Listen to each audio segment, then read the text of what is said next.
Hello everyone. In this second video, we are going to discuss meaning of the term decree. CPC में section 2 close 2 में decree defined है. आज हम उसको explain करेंगे.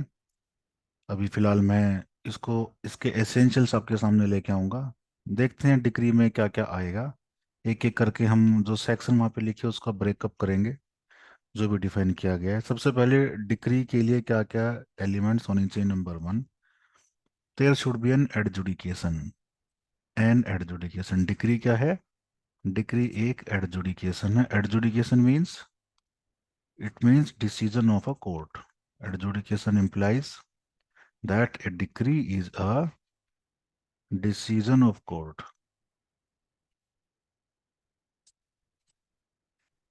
साथ साथ लिखते रहें आप लोग भी.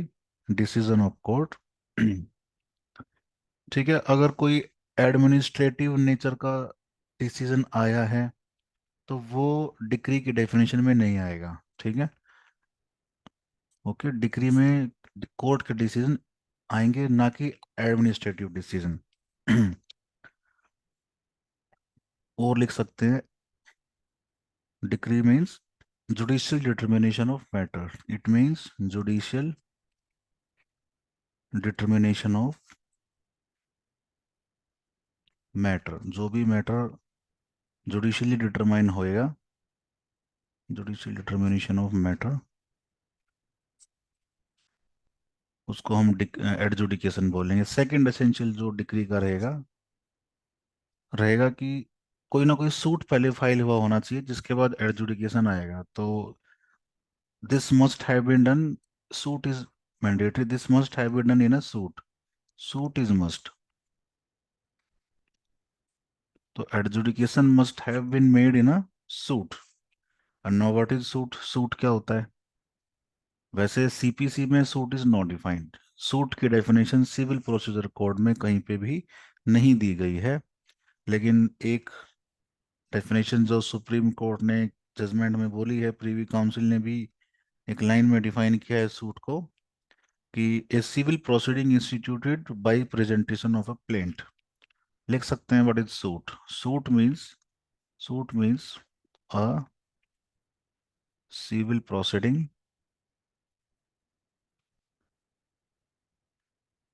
a civil proceeding instituted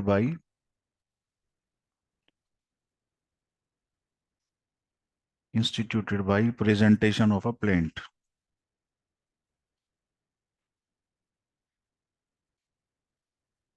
presentation of a plaint. यानी जब आप कोई प्लेंट फाइल करके कोई सिविल प्रोसीडिंग किसी सिविल कोर्ट में इंस्टीट्यूट करेंगे, स्टार्ट करेंगे, तो हम उसको बोल देंगे वो एक सूट फाइल हो गया है आपका. ठीक है. तो अब अगर सिविल सूट नहीं है तो कोई डिक्री भी नहीं होगी. ठीक है. जैसे कि कोई अगर एप्लीकेशन लगाता है, application to shoe in forma पोपेरिस. In forma पोपेरिस. PAUPERIS. पोपर वो होता है जिसके पास कुछ नहीं होता. गरीब आदमी पोपर होता है. ठीक है. अब कोर्ट में अगर आपने कोई सिविल सूट फाइल करना है तो हमेशा कोर्ट में फी लगती है, कोर्ट फी. अब वो कोर्ट फी कभी कभी किसी के पास देने के पैसे नहीं होते, तो उस केस में जब तक आप कोर्ट फी फाइल नहीं करेंगे, प्लेंट आपका सबमिट नहीं हो पाएगा. तो प्लेंट सबमिट करने से पहले अगर आपके पास पैसे नहीं है पे करने के लिए, तो एक एप्लीकेशन लगाएंगे जिसको बोलेंगे permission to sue as in forma pauperis, की आपके पास पेमेंट करने के लिए है नहीं, तो फिलहाल आपकी जो कोर्ट फी है फिलहाल के लिए माफ़ कर दी जाए वो. तो ये एप्लीकेशन अगर आपकी कोर्ट मान लेगा तो आपका प्लेंट प्रेजेंट हो जाएगा उसके बाद, और केस चल जाएगा. कोर्ट अगर नहीं मानेगा तो एप्लीकेशन रिजेक्ट हो जाएगी. अब इस एप्लीकेशन को, application to sue as in forma pauperis, इस एप्लीकेशन को क्या आप सिविल सूट बोलेंगे? नो. एप्लीकेशन एप्लीकेशन एन लिख लिख लीजिए. An application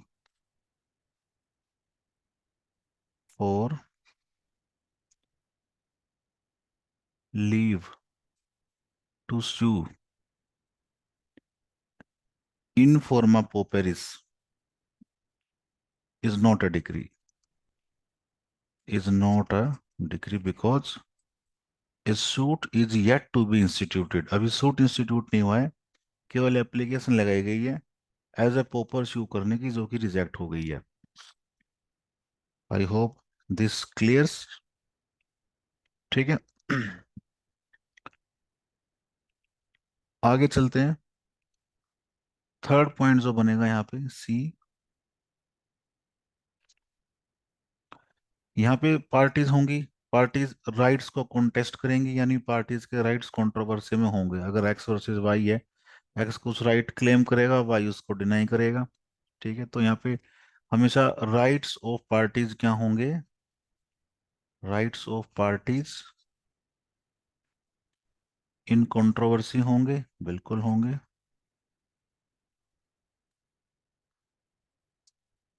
rights of parties in controversy होंगे, इन्हीं राइट्स को डिसीजन कोर्ट ने करना है। अभी राइट्स कौन से होंगे, इससे पहले वाले वीडियो में हमने बात की सब्सटेंटिव लॉ की और प्रोसीजरल लॉ की। तो यहाँ पे राइट्स कौन से होने चाहिए, प्रोसीजरल राइट्स होने चाहिए या फिर सब्सटेंटिव राइट्स होने चाहिए। तो यहाँ पे जो राइट्स होंगे वो होंगे substantive rights, substantive rights only, not procedural rights, not procedural rights,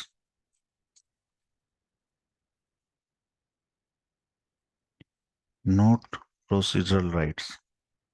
ठीक है, तो अगर कोई ऐसा ऑर्डर आता है जो कि प्रोसीजरल राइट्स की बात करता है, तो क्या rights of parties in controversy मानेंगे, तो क्या उसको रिगार्डिंग जो भी डिसीजन आएगा उसको डिक्री मान लेंगे, नो, उसको हम डिक्री नहीं मानेंगे। जैसे कि कौन कौन से राइट्स हैं जो प्रोसीजर में इंक्लूड हो सकते हैं, जो कि डिक्री में नहीं आएंगे। तो जैसे कि एग्जाम्पल में लिख सकते हैं, an order for, an order, an order dismissing an application, or an order for dismissal of a suit for default of appearance, an order for dismissal of suit for default of appearance, for default of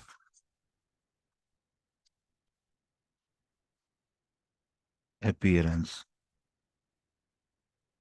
अब plaintiff ने suit file किया और suit file होने के बाद plaintiff खुद ही appear नहीं हो पाया कोर्ट में, तो कोर्ट फिर डिसमिस कर देगा सूट को और क्या करेगा, ये जो ऑर्डर आएगा क्या ये डिक्री माना जाएगा, no, this won't be considered as decree because it pertains to procedural rights not substantive rights।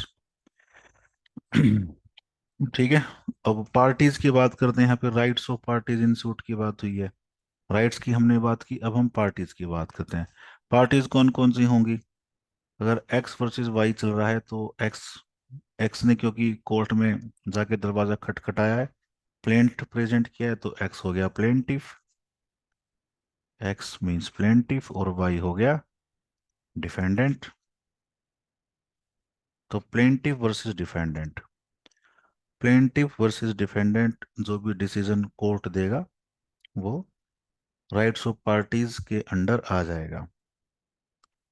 ठीक है, अगर कोई पार्टी ऐसी है जो ना प्लेंटिफ है ना डिफेंडेंट है, थर्ड पार्टी है। ठीक है, थर्ड पार्टीज के केस में क्या होगा, अगर पार्टी है थर्ड पार्टीज,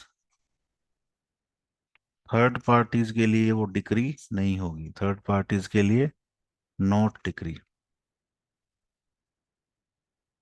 थर्ड पार्टीज के लिए नॉट डिक्री। ठीक है, उसके बाद इंटरप्लीडर सूट्स क्या होते हैं, इंटरप्लीडर सूट्स में भी हम डिस्कस करेंगे। यहाँ पे डिफेंडेंट्स कॉन्टेस्ट करते हैं, तो डिफेंडेंट को पार्टीज माना जाएगा यहाँ पे, इंटरप्लीडर सूट्स में कॉन्टेस्टिंग डिफेंडेंट को पार्टीज टू द सूट माना जाएगा यहाँ पे। ओके, अब मैटर्स इन कंट्रोवर्सी हमने लिखा ना, rights of parties in controversy, rights की बात होगी पार्टीज की, अब कंट्रोवर्सी पे आ जाओ। मैटर्स कौन कौन से होंगे कंट्रोवर्सी में? मैटर वही जो जिनके रिगार्डिंग सूट में रिलीफ डिमांड किया गया है। ठीक है। जो भी मेन आपकी इश्यू था जिसके लिए आपने कोर्ट में सूट फाइल किया है, वो आएगा मैटर इन कंट्रोवर्सी, जो प्लेंटिफ एसर्ट करेगा, डिफेंडेंट डिनाई करेगा। ठीक है। नेक्स्ट जो एसेंशियल आएगा यहाँ पे इसका, एक सेकंड इसको रब कर दें, क्लियर कैनवस।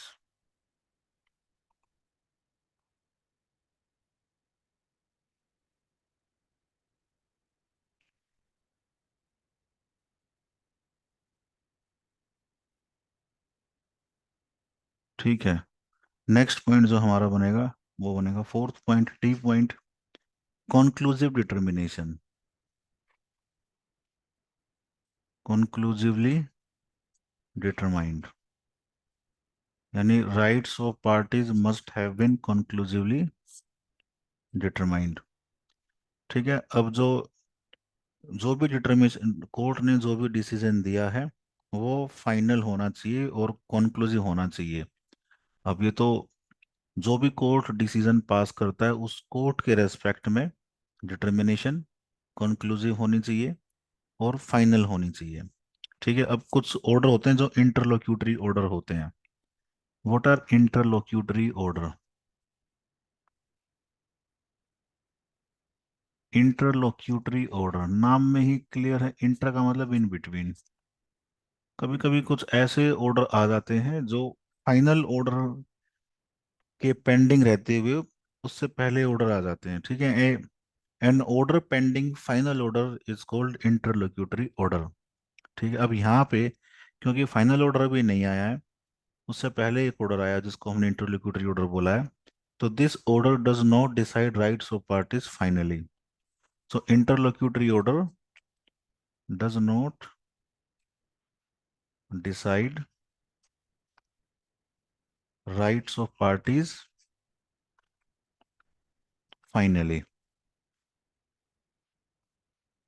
अगर फाइनल और कंक्लूसिव डिटर्मिनेशन नहीं है, जो कि हमने यहाँ पे देखा, it should be final and conclusive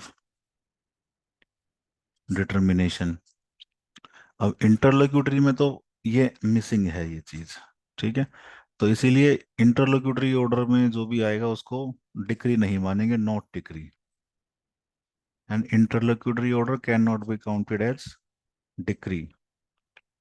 ठीक। जैसे कि एग्जांपल यहाँ से, ऑर्डर रेफ्यूजिंग एन एडजर्नमेंट, अगर कोई एडजर्नमेंट की मांग करता है और कोर्ट रेफ्यूज कर दे, ठीक है, तो ये इंटरलोक्यूटरी ऑर्डर में होगा और ये डिक्री नहीं माना जाएगा।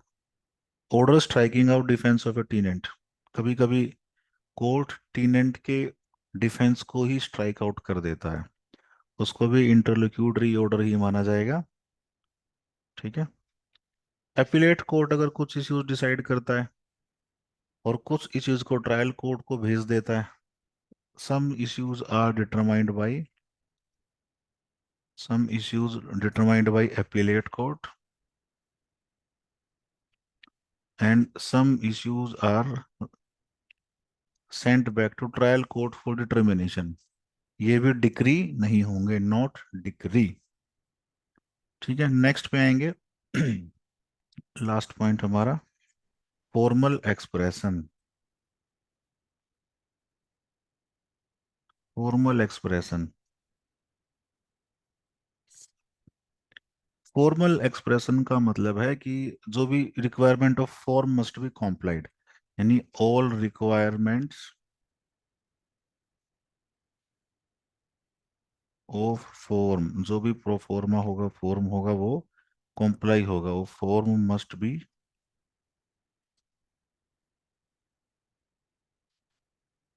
कॉम्प्लाइड। ये क्वेश्चन आ जाता है कि फॉर्मल एक्सप्रेशन का क्या मतलब है, तो आंसर यही रहेगा, requirements of form must be कॉम्प्लाइड।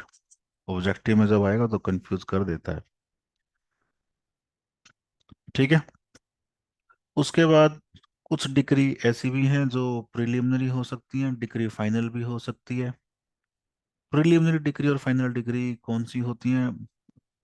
वो हम बाद में डिस्कस करेंगे, उससे पहले हम ये देखते हैं कौन से डिसीजन डिक्री होंगे, कौन से डिसीजन डिक्री नहीं होंगे। ठीक है, तो यहाँ पे हेडिंग डालें, decisions which are decree and decisions which are not decree.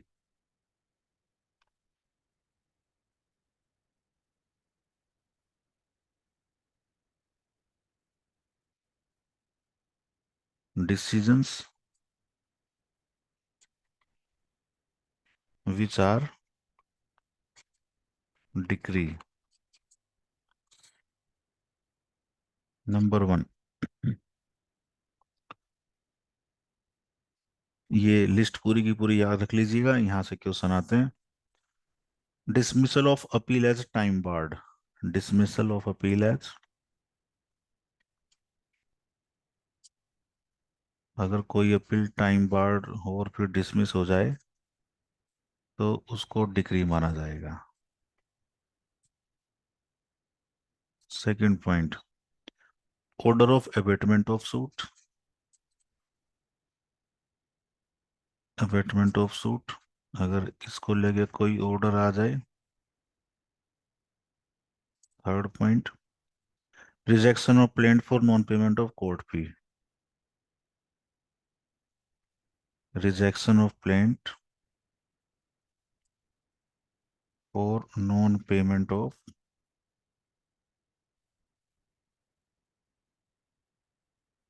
Court fees. और डिसमिसल ऑफ सूट और appeal for want of evidence, अगर एविडेंस की कमी की वजह से सूट या अपील डिसमिस हो जाए तो भी डिक्री माना जाएगा। डिसमिसल ऑफ सूट और अपील और वांट ऑफ एविडेंस और proof.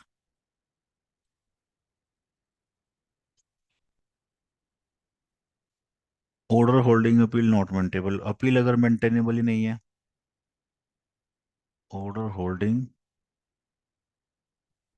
Appeal as non maintainable.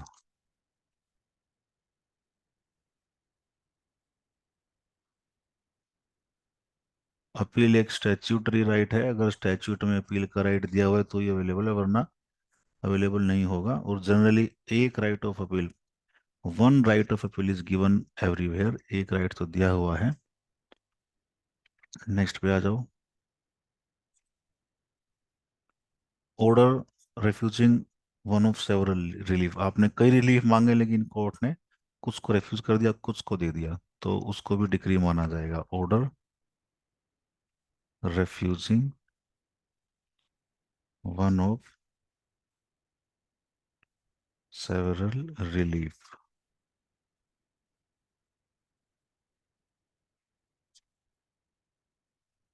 Next, अगर कोई ऑर्डर आए कि right to sue does not survive, order holding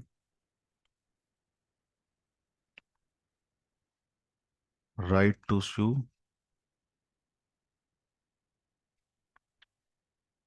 does not survive. कभी कभी ऐसा हो सकता है प्लेंटिफ जिसने सूट फाइल किया है उसकी डेथ हो जाए और उसकी डेथ के साथ ही राइट टू शू भी डाई हो जाता है। वैसे तो आगे लीगल रिप्रेजेंटेटिव एलआर आ जाते हैं उसकी जगह, लेकिन वो भी तभी आएंगे जब राइट टू शू अवेलेबल होगा। अगर राइट टू शू ही सर्वाइव नहीं करेगा तो फिर प्लेंट भी आपको सर्वाइव नहीं करेगा, सूट डिसमिस ही हो जाएगा ultimately. Next, order holding that there is no cause of action, अगर कोई कोज ऑफ एक्शन ही नहीं है। Order holding that there is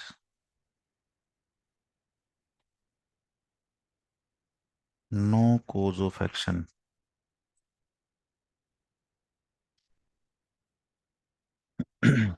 ठीक है, तो ये आपका जो है कुछ इंपॉर्टेंट पॉइंट्स जो डिसीजंस को डिक्री माना जाएगा ऑब्जेक्टिव क्वेश्चंस में आ जाते हैं, सारे सब के सब कभी ना कभी आए हुए हैं एग्जाम्स में। इनको सबको याद कर लीजिएगा। इसी के साथ हम नेक्स्ट लेक्चर में मिलेंगे ओके, गुड बाय ऑल।